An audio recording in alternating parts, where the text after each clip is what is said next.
Hey everyone, this is Casual Fanatic. Film reviews without the shoes. I'm Luca, your casual viewer. And I'm Cayman, your fanatic.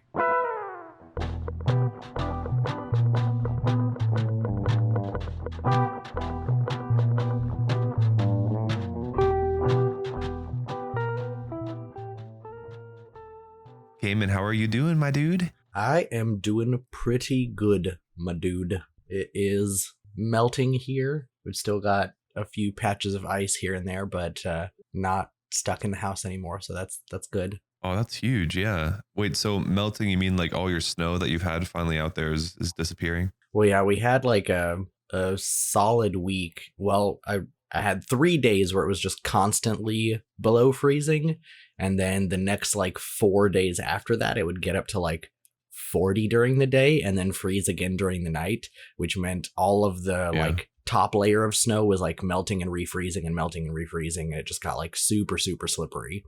But it's been consistently above 32, so stuff is slowly just draining away. Good. Does that mean you can do some outdoorsy activities? Yeah, probably could. That'd be a good little Sunday activity. Do you have anything planned for the rest of the day today, or are you just kind of hanging out? I know Melanie's having a bonfire later today. Ooh, that's fun. So yeah, that'll be fun. Other than that, I don't really have anything else. Just chillax then. I feel that. All right. Well, besides our fun lives, what are we talking about today? Today, we are talking about the 2022 movie, Matilda the Musical. I believe the official title is Roald Dahl's Matilda the Musical. It is on Netflix. I think it might have gotten a theatrical release in the UK, but everywhere else it just opened on Netflix on Christmas, actually. It was directed by Matthew Warchus. Screenplay was written by Dennis Kelly, based on a stage musical by Tim Minchin, based on the book by Roald Dahl. And I think the stage musical is like still touring. So wow, really? Yeah. Oh, that is sick. That's awesome. But yeah, because it had a mostly Netflix release, we don't really have good box office numbers for it. But oh, true. Yeah. Well, anyway. That's too funny. What did you think about Matilda the Musical? Dude, I absolutely loved it. Yep. I thought it was a fantastic movie. One that I would watch again. Interesting. For sure. What'd you like about it? Okay, so I loved sorry, my throat. I think the filming was spectacular. The colors they used was just on point. I also think that the music, the way it was written, was fantastic. And dude, the acting in this movie from everyone was just, it was amazing. All right. What about you? What do you think? I think I had a very different experience with this movie. Really? Yeah. I don't know if it's just because the old movie is so stuck in my head, and so it was like hard to watch it without comparing them. But I felt like it just, none of it felt right.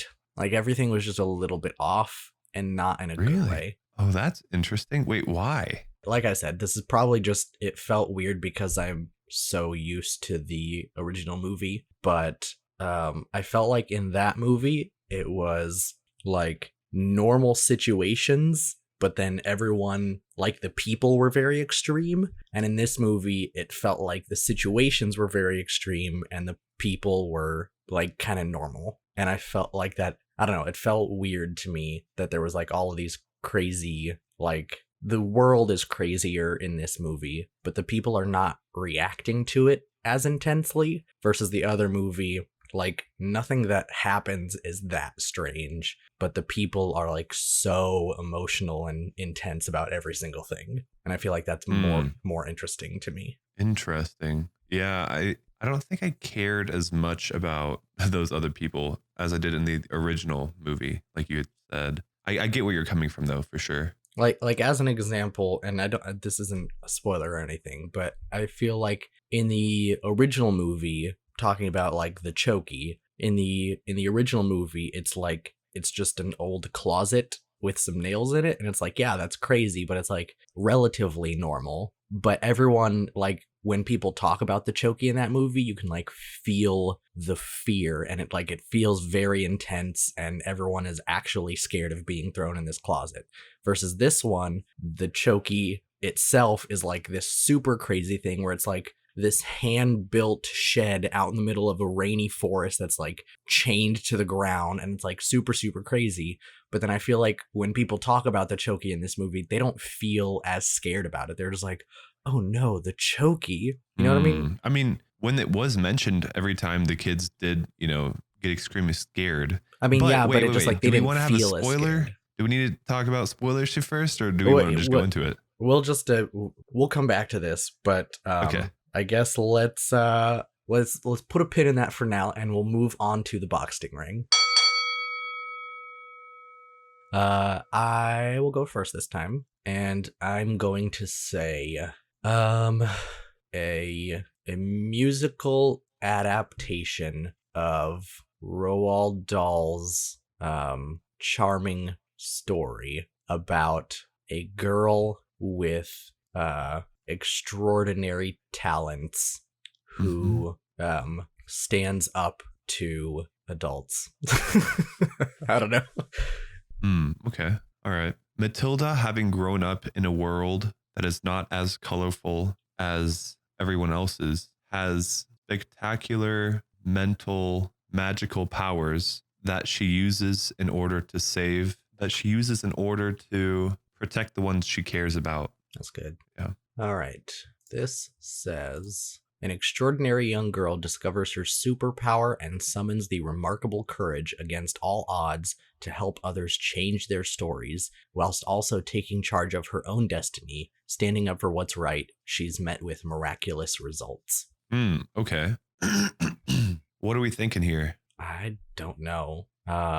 She did say something around the lines of, dude, I don't know. I need water or something. Because you said helping people, and this says help others change their stories. Yeah. But it also says standing up for what's right, and I mentioned her like taking a stand. I don't remember specifically what I said, but I think we both said extraordinary. I don't know. Yeah. I don't know. How you feel about it? I'm thinking a tie. That's tough. All right. Do you want to do a tiebreaker? Let's do it. How do we do this? What's going for today? Don't know.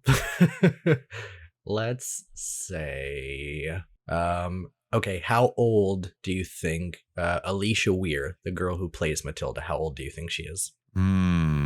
Ooh, that's the main girl, right? Yep. I want to say she's around 7. No? Yeah, 7. Okay. I'm gonna go with 10. Okay.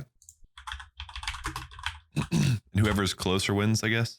Yeah. All right. Alicia Weir is 13. In that movie? Well, she's 13 now, and it was released last year, so I guess maybe she would have been 12, but still. Bro. Wait, no, but like during filming. Well, I don't think they filmed this 4 years ago. Yeah. What's her name? Alicia Weir, Weir.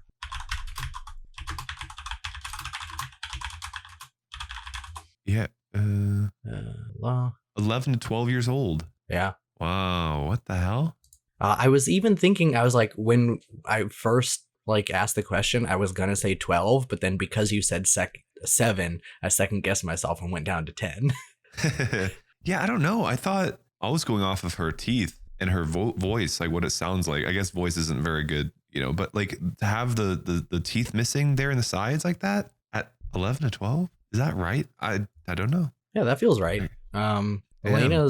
Elena's nephew is around that age, and he is losing teeth. Interesting. I guess I just forgot how old I was when I had all that stuff. Yeah, so I guess I'll take that one. Yep, it is yours. I don't think I've ever won one where we had like the second guessing thing, like how long did it take the movie to film and like that shit. I've never been able to win one. You just gotta, learn more about children. Yeah, I guess so. I'm not trying to pick ones that like favor me. You're favoring yourself, dude. Especially that movie one, bro. I'm kidding. All right. Let us take a quick break, and then we'll come back for our review. Let's do it.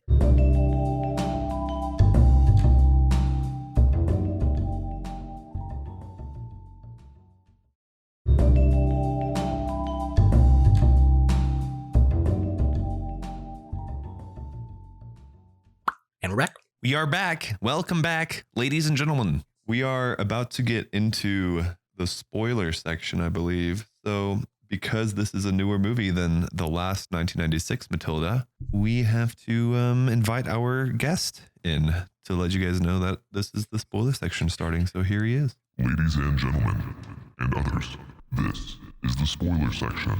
If you don't want the movie to be spoiled, just don't listen. Alrighty, thank you. All right, so Cayman, where do you want to start? Okay, so let's go back to our previous conversation. I think, yeah, like I was saying, it just felt to me like the people in this movie weren't as like animated with their performances. They were still good performances, but they weren't as over the top, I guess, as the first movie. But all of the things that were happening were more over the top. And I understand there's like an element of that because it's a musical, so obviously everything's going to be a little over the top, but I would expect that to carry over into the performances as well. And I felt like these performances didn't feel as like wild and like passionate as the performances in the first one. I don't know if I agree. Tell me about it. If we're comparing it, are we doing like like a review? Jeez, let me get some water. 1 second. Yeah. I have a water right here next to me. Give me 1 sec. I don't know what the phlegm is about. I haven't eaten anything today, so I'm confused. Anyway. Hope you're not sick. No, I shouldn't be. No, it's just the morning. There's like something in my throat where I feel it. That's so fucking annoying. I'm sorry, guys. I'm sorry. Are we going to be like doing a comparison of this movie to the first movie, or are we going to be reviewing this movie as this movie and a musical? No, we're reviewing this by itself. I just like wanted to like one of my points is comparing it to the other movie. Okay. All right. Oh, wait. So we are comparing it to the other movie. Yeah, but that's not going to be the whole thing. I got you. So sorry, say your comparison one more time. Now that I'm on the right track. I said I think the original movie had normal situations with extreme people, and this one had extreme situations with normal people. Interesting. And I'll give just as another example to help illustrate my point, because I don't know if my words make sense sometimes. But like in the first movie, like there was and my rooster's decided that he's gonna play along now. In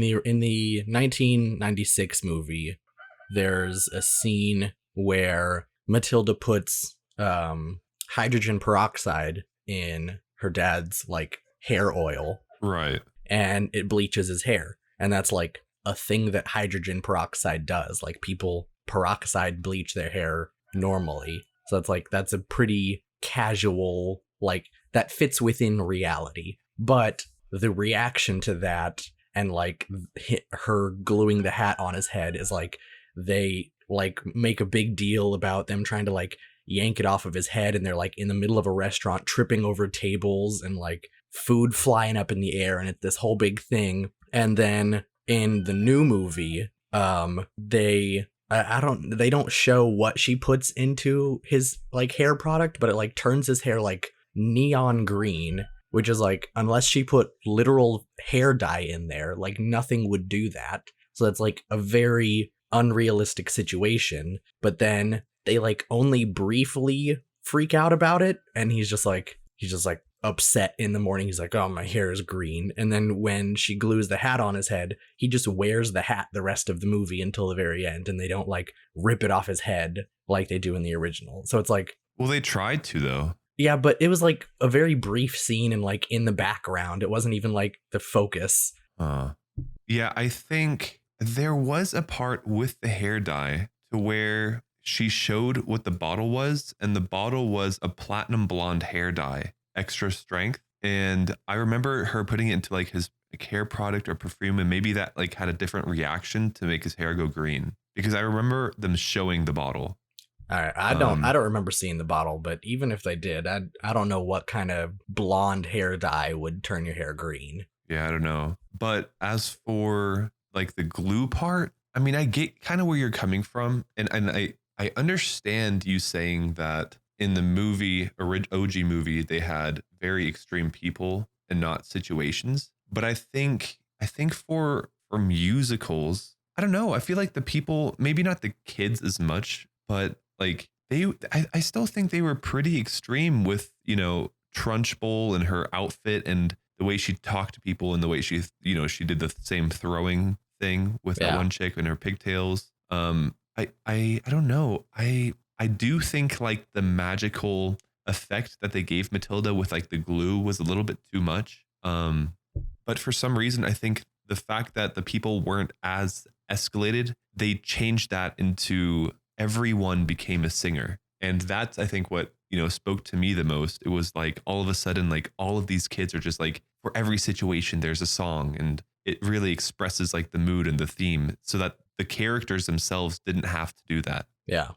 That's kind of, I guess, the aspect that I took on that of like why the characters themselves weren't as, outrageous. No, in the that's first fair. movie. Yeah. And I feel like for a musical to do musicals and stuff, you have to have outrageous situations versus just outrageous characters. Yeah. I don't know. Something about it rubbed me the wrong way. Yeah, I got you. No, I think that's a good way to start it off. What did you think about Matilda as a character, as an actress? I thought actor? she did a pretty good job. I think perhaps her singing it wasn't always as good as I mean, like, obviously she's a child. I'm not trying to like criticize her singing voice, but I feel like there were some moments where it was like, oh, this is like a cute little girl singing. And then sometimes I think like in the songs where she was like trying to be really intense, it felt maybe a little forced at some points. Huh. Like Wait. the song when, and this is also, I guess, like the I guess camera work didn't help either, but in the song where like right after she stands up to Trunchbull at the obstacle course, and it's like singing the song about being in the center of the storm, and the like camera keeps whipping around her head. I like really didn't like that song. I can see that. Yeah. I mean, each song had like its own, taste to it. Yeah. They were very, very dispersed and different, each and every one of them. What was your favorite song? Damn, my favorite song. I think it was, let me look at my notes actually. Hold on. Quite honestly, one of the songs that will stick out to me is the one that Trunchbull sung Interesting. in like the endish of the movie, well, middle-ish of the movie. And then after she finished singing, Matilda was like, "You stupid, horrible bully." Yeah. Kind of like in that area. So like she was singing during that army boot camp. Yep. And I think she did just such a fabulous job, and her vocal techniques and the way she like, pronounced words and just at the end held that high note with like the raspiness and the strength. Yep. It hit home for me. It was very good. But I also think that the movie started off in such a pleasant and like fun way with like just a pop of colors. Because like when you start the movie, the first thing that pops up is just verbiage. It says, "To change the world, it takes a little miracle." Mm. And then basically you're brought into like the super bright yellow, blue, orange hospital in like the kids ward where there's parents and new babies walking around and kids, and they're all like happy and singing. And I think that was just such a good intro to a movie, but also such a change from the prior movie that they had. I will say, I think whoever was the like casting director did a very good job choosing all of those babies, because every single baby in that intro was cute. Yeah, I agree. And then they also added a child with Down syndrome. And I thought, inclusion is amazing. The fact that they did that versus, just showing the beautiful whatever babies. Yeah. They had babies of all sorts, like big, small, round, skinny, all that stuff. It was spot on. I think my favorite song is the one that like the cake song with I think Bruce is his name. Yes. Yeah. Dude, they spelled, one thing that I didn't understand is like if you have subtitles on, the way they spelled Bruce was BRUICE or something like that. BRUCE. BRUICE. But then when in the song they spelled it BROOCE. Yeah. So I'm like, well, which one's right? But yeah, I think overall I thought everyone did a good job of singing. I think all of the songs were like well performed, but I guess maybe I'm not as in love with like the writing. I feel like none of the songs really felt that memorable to me. Like I guess like the cake one is good, and I just felt like, because I've watched this movie twice now, and I like still don't really remember the words to any of the songs. Like they just don't stick with you. Yeah, granted, I'm just like really bad with that in general, but I do think that there were like some really strong moments in this movie of like when she was talking about her father, and like Sydney, she was crying during that part because like it did get super emotional. Miss Honey was talking about her father. Yeah. Sorry, when Honey was talking about her father, but also when Matilda was like explaining her story to the librarian, Miss Phelps. Like that was she was strange thing. Is I guess like in addition to the telekinesis, like in this movie, Matilda is also psychic, because she just like makes up this story and then it turns out to be actually Miss Honey's life. Wait, say that again? I said it felt weird to me that Matilda was like psychic in this movie, because she's making up this story for Miss Phelps, and then we find out later her entire story is like true, and because it's like that's Miss Honey's life. Interesting. Because she's later, Miss Honey is like starts talking about her parents, and she's like, "Oh yeah, my mom was an acrobat," and Matilda like finishes her sentence like, "And your dad was an escapologist," and she's like, "How did you know?" And I'm like, "Yeah, Matilda, how the fuck did you know?" Yeah, I think like when she was like doing this story, I thought she was putting her own like experiences into it. Yeah. I didn't realize that she was, being a psychic. Yeah, I don't know. That was weird. I would agree with that, but I do think that they meshed. Well, besides, I guess that little crunch of like your dad was this and your mom was this, that was a little bit cringe. But I do think that overall, to have her, doing this story with the librarian and then like going back and forth and you seeing these different places such as like the windmill and the lake and all that stuff. Yeah. I don't know. I think that did add something to the movie for me. And it gave you more of like a deep background versus having to do like a flashback or something crazy like that. Yeah. I think that was like kind of taking the place of like, because there was none of the like going to Miss Honey's house or any of that stuff. Yeah. Like the like sneaking in and trying to get the doll and the chocolates and all that, like none of that stuff happened. And so I guess rather than having that be the method of learning Miss Honey's backstory, they just like sneak it in through this weird storytelling thing. And then they're like, oh, hey, yeah, that's Miss Honey. Okay. Yeah. What did you think?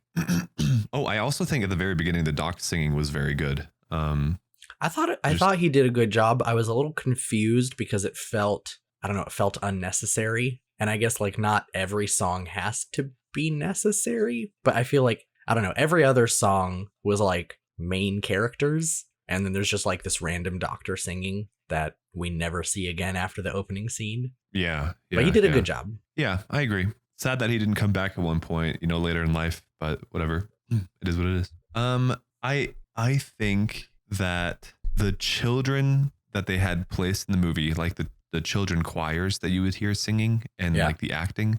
Yeah. Bro, I don't understand how kids of that age could perform to a caliber of that. I mean, I guess I understand they're like famous probably in Hollywood, whatever. It's another like level. But dude, I've been in choirs where I've seen kids that age and not all of them are anywhere near being mature. Yeah. So, well, I guess when you're like kids putting on that level of a production, they probably had like crazy amount of tryouts and you just only take the good ones.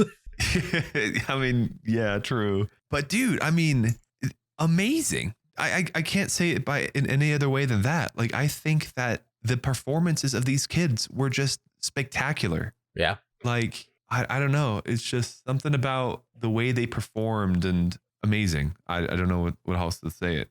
I was literally blown away by how great their like vocals were and all of that stuff. I just, hands down, amazing performance. Nice. I agree. Yeah. Okay. So let me ask if you also got this vibe from at the beginning-ish of the movie. Yeah. Did you ever feel like they were taking things kind of from Harry Potter? No, but Elena mentioned something about that, and I want to I want to see if it's the same thing you're talking about. Okay, I think there were two instances where I think I only wrote one of them down. Let me look. There were two different instances, but I only see one here right now. Where they were talking, and then after the child's acting, and then they were like, well, you have to, like, talking about prefects and whatnot. Yeah. Dude, I looked at Sydney, and like the way they were talking about it, I don't know, like the whole thing just literally gave me Harry Potter flashbacks. And I was so shook. I looked at Sydney, I was like, I didn't say anything. And she looked at me, she goes, Harry Potter? And I go, yeah, like what? What's going on right now? Yeah, they were like, we're prefects, we're here to take you to class. And Elena was like, okay, way to steal from Harry Potter. But I was like, yeah, prefects are a real thing, right? Like that wasn't made up for Harry Potter. That's true. That's true. Prefects are a real thing in England for sure. But like, I don't know, the way they like played it off, it gave me such Potter vibes. It was wild. That's funny that you guys and Elena had the same thought. It didn't even cross my mind. Really? Yeah, that's hilarious. I like looked at the scene. I was so confused. I was like, wait a minute, what's going on here? What did you think about the parents? The parents. I think that they were a lot more toned down than what I wanted them to be. I agree. But granted, I mean, the dad was a fucking dick in this movie. You think so? I think he did say some like pretty cringy things. But I do think that they should have, like you said earlier, those are the two actors that I wished they would have like really pushed forward. I think the woman was okay, but the dad was just too normal for me. Yeah, I feel like for me personally, they didn't feel like their meanness it didn't feel like it was out of cruelty. They didn't feel like they were cruel people. It felt like they were just stupid, and their stupidity led to them being mean to Matilda. Yeah. And I was like, I don't know if I like it where they're like, I don't know. They didn't feel mean enough. They just felt like idiots. Yeah. I mean, they were definitely put out to be idiots, but also in the original one, they were put out to be idiots, you know? Yeah, but they were like idiots, like purposeful idiots. Like, oh, we don't like books around here. We're just going to sit and watch TV. But like, I don't know. I don't know. I can't. I was kind of upset that they didn't. Example. Sorry, what were you saying? What were you going to say about the brother? Yeah. So Cindy was like, at the very beginning, she was like, well, where's the brother? And he never showed up. Yeah. And then I also missed out on the fact that like you never got any scenes with her sitting down with the parents, like watching TV. Like they didn't really push that very much at all. And they also didn't have like, well, like I guess as an example, like and I know we said we weren't going to compare to the old movie the whole time, but like in the original, they like are purposely not sending her to school because they're like, no, you need to stay home and pick up packages for us. And then in this one, they're just like, oh no, we forgot to send our kid to school. Yeah, true. And I think also like that the thing with like the dad's job and all that stuff was never really pushed. So you never really understood why. Everything about his job is like him telling stories, but we never actually see like anything about his job. And they also change it where at the end, like instead of running from the police, they're like running from like some gang members or something like that. Yeah, they were running from the mafia. Yeah. Because they sold the mafia a car that was chopped in half and glued together. Yeah. So I don't know. But yeah, it's strange that they didn't put the brother in this one. I agree. I don't know what the motive was behind that. We also didn't get a whole lot of scenes of like Matilda being smart. Like, I guess, like, obviously there's the scene in the classroom where she like does that huge math formula on the board.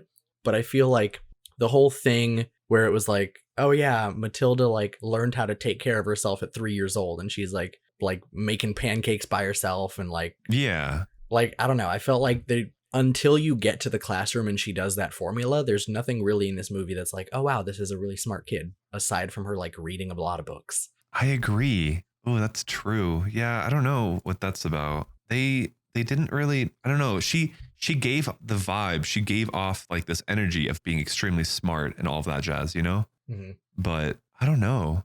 Yeah, it felt like they talked about her being smart more than they showed her being smart. Yeah. And that was a problem for me, in my opinion. Also didn't like that this Matilda didn't feel as pure. Do you know what I mean? No. What do you mean by that?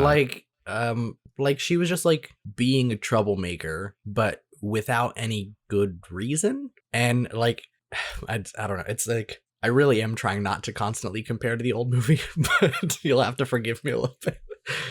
Yeah.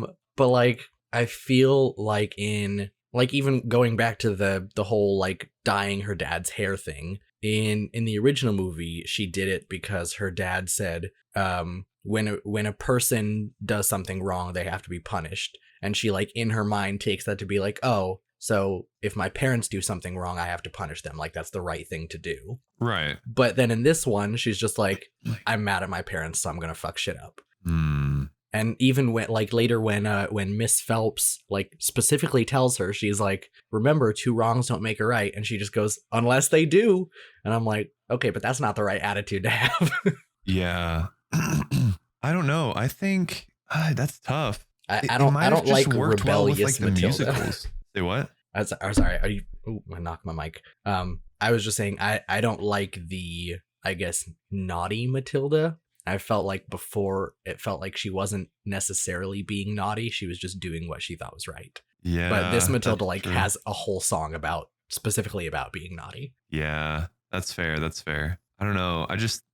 It's hard because I just liked her so much. Yeah, no, she was she was good. I just like she could have been better. Yeah, I agree. I guess they I don't know. They made her out to be. I don't know. I don't know why they made her out to be kind of like more of an evil, low-key evil, like out of spite to do this thing versus like she's kind of dumb because she never went to school and so she has no morals because all the morals she knows is from her shit parents. Yeah. So I agree with you there, but I also do think that it did fit in with the musical aspect of it. Yeah, and obviously the musical, like they make a bigger deal out of her like leading a revolution or whatever at the school, and yeah, I guess it was like a different vibe they were going for instead of being like, oh hey, Matilda is standing up against all of these evil adults, and then at the very end the kids like pitch in and learn to stand up for themselves.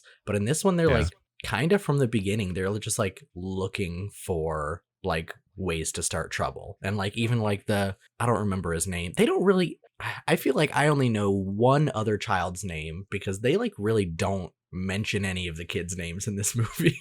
No, they really don't. The only one that they mentioned is the one's name who's, I guess we don't know the correct spelling of.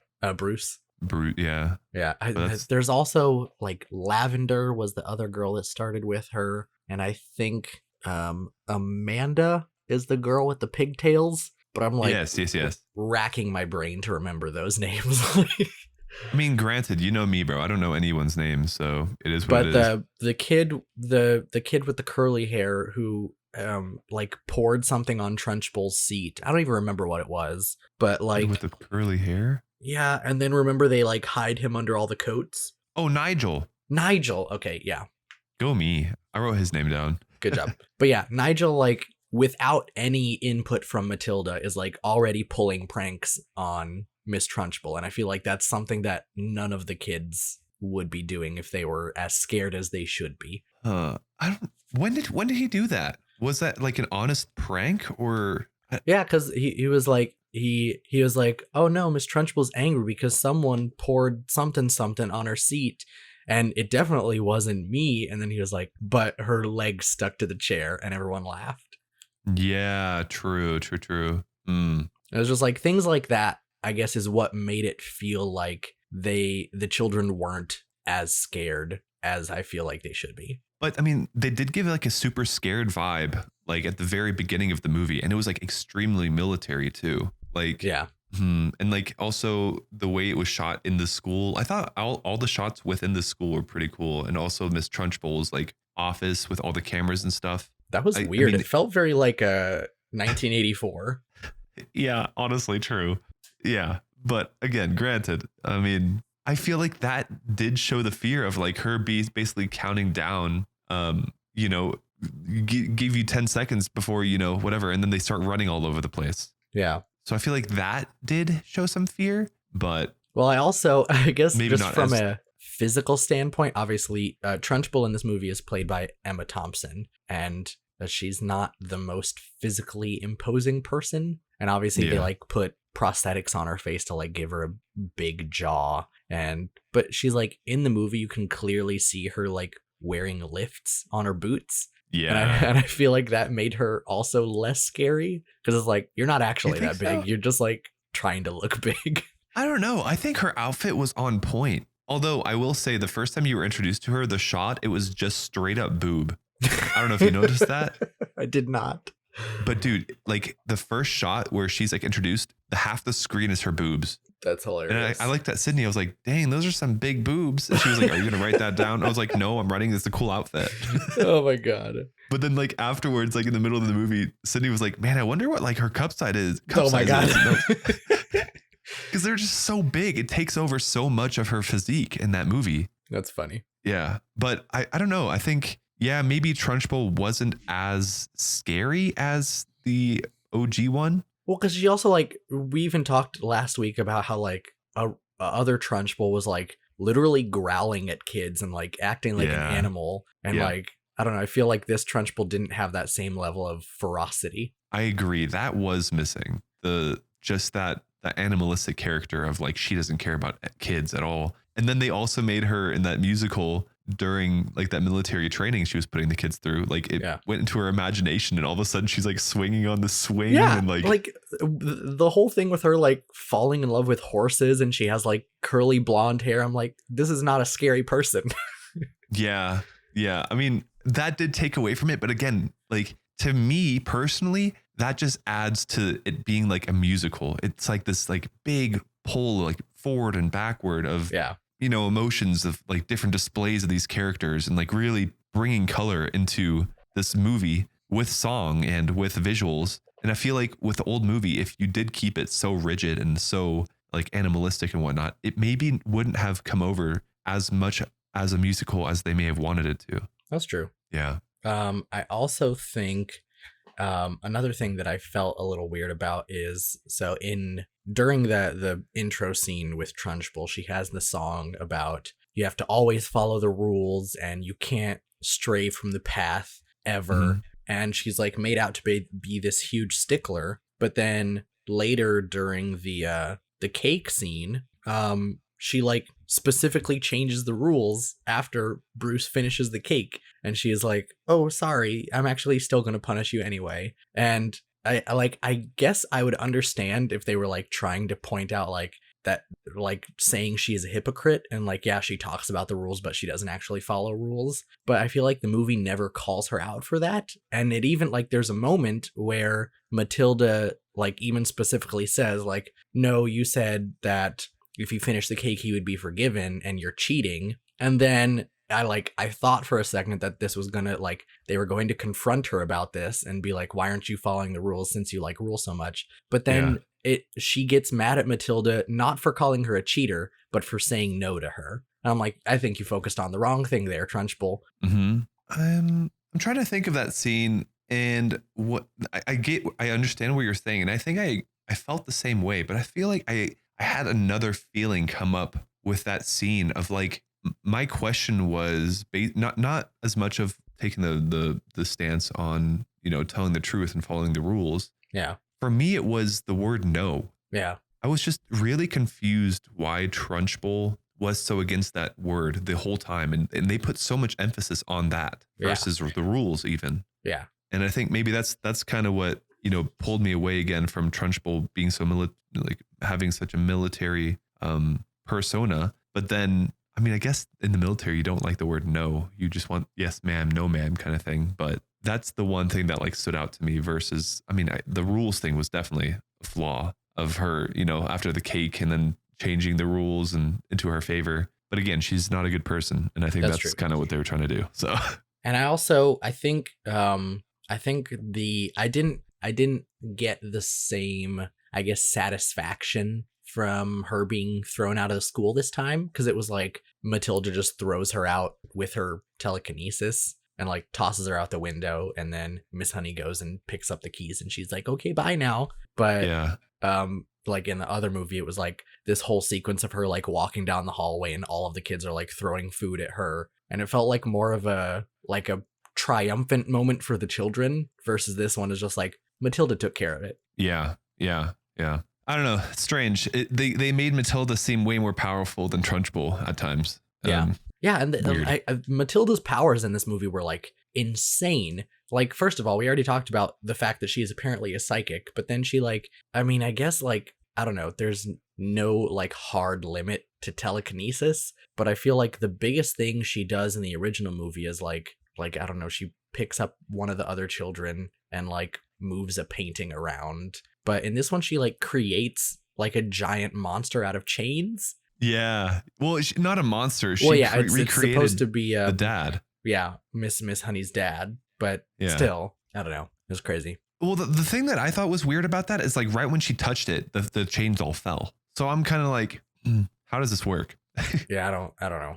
Granted, it is a musical and all that stuff, but I mean, compared to the first movie, again, I'm doing a comparison. She was quite a bit more powerful, maybe, but actually maybe not, because if you remember that scene in the old movie where she was sitting outside the window and making the balls fall down the stairs and like making the paintings switch places and throwing one in the fireplace and all that stuff. Yeah, I guess in the old movie it was like, in this one, she does like one big thing, which is like the big chain person. In the old one, I guess it was like showing her strength by the fact that she is able to do a lot of little things all at the same time. Yeah. And I think that's different. Like here, she really had to focus on something. And you could tell the way they were shooting it, like they zoomed in on her face and her eyes and like her face was just completely in focus and trying to figure this thing out and make it work. Yeah. But yeah. Yeah, I think that's the other. I don't even know what I was about to say. What? I just lost my words. I hate when that happens. But yeah. Let's see here. Do I have another thing? What did you think about when Matilda showed off her brains the first time she met Miss Honey with the math problem on the board? Right. I guess I don't know. I feel like, and this might just be because I'm dumb, but I feel like when something is like too hard, then it's almost not as impressive. Do you know what I mean? Really? Like, I feel like that giant formula on the board is like, yeah, that looks intimidating, and I probably couldn't do it. But also I feel like because first of all, they don't really show a close up, but also I'm like, I definitely don't understand any of that problem. So it's possible in my head for it's just like, cause like I know that it's possible to have like giant, like big, scary looking formulas like that actually aren't that hard. Like just because a formula is big doesn't mean it's complicated. I get that. Yeah. And so I feel like her solving it wasn't as impressive because I don't understand how hard that problem is. But a simple multiplication thing like 10 times 438 or whatever the numbers were in the first movie, I'm like, I know I can't do that in my head. So the fact that she got it in like half a second, I'm like, I know how impressive that is because I know how difficult that problem is. Yeah. I mean, don't you think though that the fact that you just don't even you understand that that's a formula and X equals something. Don't you think that's also pretty impressive that she was like, well, and then she started talking about like other common factors and whatnot. And then she kept going. Cause like, I kind of understood where she was coming from. So to me, I was like, God damn, like impressive. Yeah. But I do understand like the simplistic value that she did in that first movie as a kid maybe comes across as more impressive. I guess also just because I don't know what she was writing. Cause I'm like, if she's just like working it out on the board, like that's impressive that a child would know how to work out those problems. But like writing stuff down is not as impressive as just like being able to do it all in your head. Yeah. Okay. Yeah. Like if she had just like looked at the board and she was like, oh yeah, X equals 24. I'd be like, oh shit. Okay. Yeah. Yeah. What did you think? Well, what I was going with that, was remember in the first review where I basically said like they gave me like a weird like almost like they love each other kind of vibe, like weirdly too sexual. Yeah. In this one, I did not feel that way. I felt that Miss Honey, rather than playing it as like, oh my God, I love this girl, she played it almost like as like a standoffish, like a taken aback kind of way. And I think that was like a really good change from the first movie to where like Honey was like drooling over her. And in this one, she like was way more like, I don't know how to like more professional as a teacher. That makes sense. Yeah. See, I think that was honestly like part of the same negative that I was talking about before for me is like because her relationship with Matilda felt like less intimate. Like I feel like in this movie it was like you're a great student and I love being your teacher and I think that you're special. And in the first one it was more like I like want to be your mother. And like that's a little weird, but at the same time like Matilda needs a mother and Miss Honey lost her mother, and so there's like there's a hole there that needs filling with both of them having maternal problems. And so I don't know, it made sense that they would like form this connection and be like, hey, do you want to be my daughter? Because I would really love for you to be my daughter. And in this one, it's more just like, oh, well, I think you're a really good kid and I don't want you to have to leave. So I guess I'll take care of you. Right. Yeah. What did you think about the way they handed the kid over? That, I don't know. That was, I guess, another symptom of how I was saying earlier about the parents, like, just kind of being dumb. Like, I felt like they tried to play it off as if it was, like, this, like, touching moment because he, like, finally called her his daughter instead of son. But at the same time, it was just like, well, I guess we don't really have any room in the truck. And if you want to take care of her, I guess you can. Like, I don't know. I felt like, and especially, I don't know, it wasn't very formal at all. Like there was no like adoption papers. It was just like, all right, bye. Yeah. It was just kind of weird. Yeah, it was a little strange. And I also thought it was weird that the dad at the very end called her his daughter, and she was like, "What did you just say? What did you call me?" And I was like, "Why did they add that?" Like all of a sudden, he used to call her his son the whole time. Now he's calling her his daughter, and I don't know what that change was about and what it was for, but yeah, that's what I'm saying. I think they were like trying to make it this touching moment where like, oh, now because they're saying goodbye, he like suddenly cares about her a little bit, and that like it felt strange. But then like she took the hat off for him, and he just left happily ever after. Yeah, yeah. But so that was that. One of the funny moments in this movie, which was kind of real, was when the teacher, Miss Honey, took Matilda to her shack of a house, and Matilda was like, dang, they must be paying teachers like really badly. And she said, wow, they pay teachers really badly. That's exactly what she said. And I thought that was just too funny because that's kind of true. So yeah, I think Miss Honey was like, yeah, they do, but I'm also poorer than most. Yeah, true. And then she explained all of the stuff and things. Just a little thing that I had wrote down because it like, I don't know, like really caught me off guard. I got a very weird vibe from it, but there was a certain line in one of the songs. I think it's the song that Matilda sings when she's putting the hair dye in the oil or whatever. But there's a line she says that says, if you sit around and let them get on top, you might as well be saying you think that it's okay. And when she sung that, I was like, that feels a little victim blamey to me. Like, I know this isn't like has nothing to do with sexual abuse, but like, I don't like that line. Yeah. Why did it not sit right with you?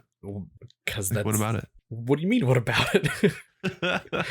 Yeah, tell me what about it didn't sit right with you. Does something about it sit right with you?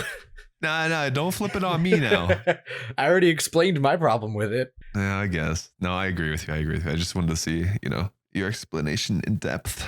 Let's see here. What did you think about the visuals that we got of the mom and the dad and like the circus and all that jazz? Thought they were pretty interesting. I will say, I guess part of it was just my impatience, but the first time I watched it, I was like, oh yeah, this is like an interesting story and it's pretty and whatever. But then the second time I watched it, I kind of like fast forwarded through all the circus scenes because I felt like they didn't really, other than being pretty, they didn't really do anything for me. Really? Is it just because, I don't know. I mean, they give like that emotional backstory of her parents, and then, finding out that the mom actually dies giving birth to Miss Honey, and then the dad eventually leaving and dying because he went to confront. Yeah, but I guess that's like it felt less emotional to me because it was all like retroactively true. Do you know what I mean? Like because the entire time she's telling the story, like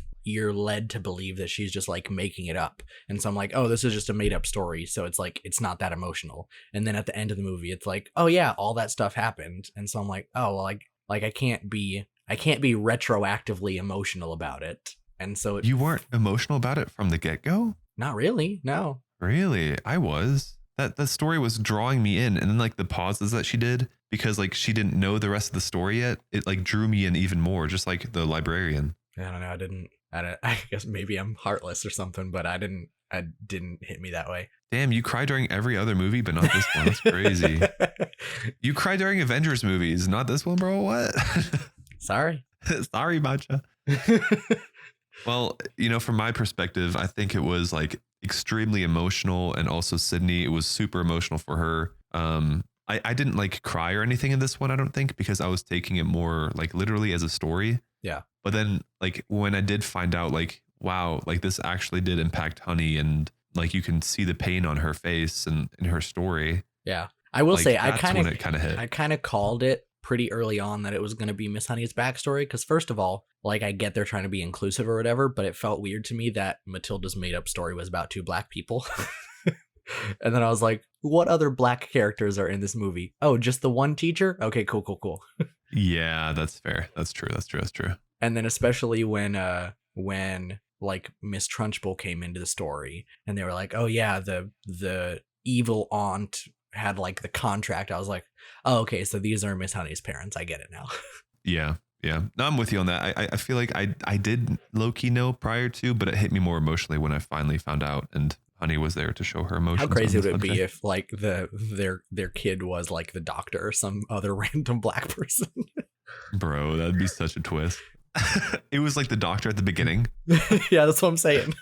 Yeah, Jesus. Well, then they have to bring him back at one point, but they didn't. No. But yeah, I think for me overall, I think that the sets that they had set up for these scenes, for the filming and whatnot, were amazing. I think the lighting was great. I think the dance routines, the choreography, and the singing together really just brought out that show choir vibe. That The dancing theatrical. was great. And there was even, do you remember that video I sent you that someone had remixed the dance at the end of the movie with Lose Control by Missy Elliott? Yes. Freaking gold right there. Yeah, I mean, you know, I need to watch the movie again, honestly. Like I low-key, I probably won't, but I You would already watch said it you again. would.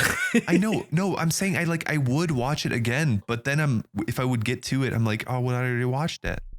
Yeah. The only movies that I would watch again are like the Harry Potter movies, just because like that has like a childhood like place for me. And I think the reason that maybe these movies don't hit me possibly as much as they do others is just because of the fact that like I didn't have this as a child growing up. You know what I'm saying? I gotcha. Like I remember talking to my buddy Eric, and he was telling me about this new movie and how much he loved it. And for him, it gave him like, what is it called when you have flashbacks to your childhood kind of thing? Like nostalgia? Yeah, it gave him like a lot of nostalgia. And I personally, I didn't have that, you know, with this movie. So I can't talk on that point, but I can say that another one of my friends, when I told him that we were reviewing the 1996 one, told me that I have to watch the first one because it just gave him that nostalgia factor. Yeah. Which Yeah, I think, I think cool. that, like I said in the beginning, I think that did color my view of this movie because the other movie is so attached to my childhood. And so like in my head, when I think about Matilda, that's the story that I think of. And so when they change it, it's kind of like how people will like when a movie comes out that's based on a book and they're like, oh my God, I love this book. And then they see the movie and they're like, oh, well, that didn't feel right to me. And that's the same sort of feeling I got, is like in my head, the other movie is like the right version. And so because this one isn't that, I'd like, it does affect the way that I watched this one. Gotcha. Okay. Yeah, I understand that. Other than that, I don't believe I have any more like incredibly big notes. Just the one minor thing. If you remember in the first movie, when that lady cook brought the cake to the kiddo, she was like acting all gross and stuff and like walked away and scratched her butt. She did the same thing in this movie. She walked her way and like they gave her another shot and you could see her scratching her butt when she was walking away. That's funny. And I love that they nodded to the fact that they did that on purpose in the first movie to make it more gross for kids, you know? All right. Well, yeah, that's all I've got as well. So I believe Perfect. that means it's time to move on to trivia. Let's do it. I don't have too many facts this time, but I did find a couple. Mara Wilson, who played Matilda in the original movie, turned down a cameo role, saying that she didn't want to fly all the way to England just for one day of filming. Wow, really? Yep. Okay. And then So what did they do? Pam Ferris, who played Miss Trunchbull in the original, was also offered a cameo, but supposedly turned it down because it clashed with rehearsals for a stage play that she was in. Oh, no way. That's so lame. How did they turn this down? They get paid for it. Yeah, but if you're doing other stuff. Yeah, I guess, but you can take time off. Ugh, I guess. It says, in the stage version of the musical, Trunchbull is traditionally played by a man. Oh, wow, really? Yeah.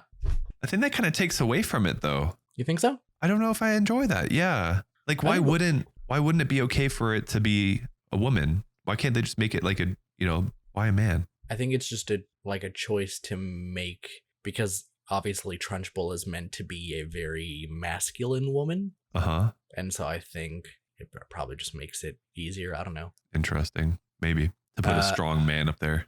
It says the chain Magnus sequence where she creates the dad out of all the chains appears neither in the stage musical or in the book, and it is unique to this movie. Interesting. Yeah. So that scene wasn't in the stage play and wasn't in the book. They were just like, you know what? We need a giant person made out of chains. Yeah. I mean, it was a move. It was a choice. It was a choice. It was a choice. When the film was due to go into production in late 2020, the COVID-19 pandemic had closed movie theaters. Sony wasn't confident that theaters would be allowed to open anytime soon, so they pre-sold the film to Netflix. As it happens, production was delayed by 6 months and didn't start filming until May of 2021, meaning that by the time the film was ready to hit theaters, the theaters had reopened. Okay. So they timed it perfectly, basically. Well, they missed their chance because they could have released it to theaters because the timing worked out, but they didn't know that theaters were going to reopen so soon. Oh. So they sold it to Netflix. Oh. Do you think they kind of regret that decision? It depends how much Netflix paid them. I don't know. That's fair. That is true. That is true. That's true. I'm sure Netflix gave them a good amount of money, though, for this movie. Yeah, I bet. I bet. Yeah. Yeah, that's all I've got for trivia. Great. I believe it's time to get wrecked. Let's do it. I can go first. I'm gonna stick with my kind of. I've been doing things with foods lately, so all right. I'm gonna just kind of stick with that. If you have a central market near you anywhere, or if you live in an area that has a central market, they have organic Italian sodas. Different flavors, a ton of different flavors of different Italian sodas at the Central Market. It's a Central Market brand in this nice glass bottle. And I highly recommend you try the blood orange flavored organic Italian soda. It is hands down my favorite. Every time Sydney goes back, I ask her to bring some with her for me. Yeah. Yeah, they're just hands down a great ass soda. Nice. Yeah. I think I'm going to do a food one as well. Let's do it. There is at Trader Joe's. I don't know how many of you have Trader Joe's close to you. Our closest Trader Joe's is 3 hours away, so we don't go very often. But dude, mine is a 10-minute walk, 7 to 10-minute walk. Yeah, we have to be on a trip to go to Trader Joe's. Wow. So what did you get from there that was worth mentioning? They have some corn salsa. I forget what it's called. I think we have some in the cabinet. I could go grab it, but they have a jar of, it's sweet and spicy corn salsa, and it's so heckin' delicious. If you're ever having a party and you need a dip, screw the queso, screw the normal salsa, get you some of this corn salsa, and it will scoop some of that up with a chip. Delicious. Absolutely delicious. It's the perfect amount of sweet and spicy. I love it. Is it the Trader Joe's corn and chili tomato-less salsa? It has corn in it? Oh yeah, it's mostly corn. Yeah. I think it is. If you Google Trader Joe's corn and chili tomato-less salsa, maybe that's it. You can buy it on Amazon. Let me look it up real quick. Yeah, if that's it, let me know. Yeah, that's it. Corn and chili tomato-less salsa. Okay, I'll have to give it a shot. It's good stuff. Say less. I'd love eating that. Interesting that it's tomato-less for salsa. Pretty cool. That is pretty cool. So yeah, those are our recommendations for this week. Those are the Recs, babies. Those are the Recs. So for our audience, I would just like to say, please be sure to subscribe to the podcast and leave us a review. Tell your friends and family about us. Follow us on Twitter and Instagram at CashFanPod. If you want to send us a message, you can do so on either of those platforms, or you can send an email to casualfanaticpodcast@gmail.com. Luca, what kind of messages can they send us? They can send us anything from movie recommendations to show recommendations if it's just, one episode. You can send us recommendations for Get Wrecked, literally a recommendation for us to let the audience know of if there's something out there that you love.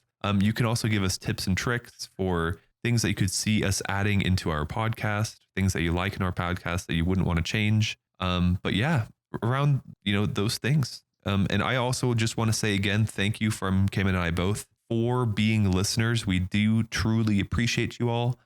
Keep listening. We're going to have more content out for you guys. And if there's anything that you want us to review, just let us know. 100%. This has been Casual Fanatic. Thanks for listening. Thanks for listening.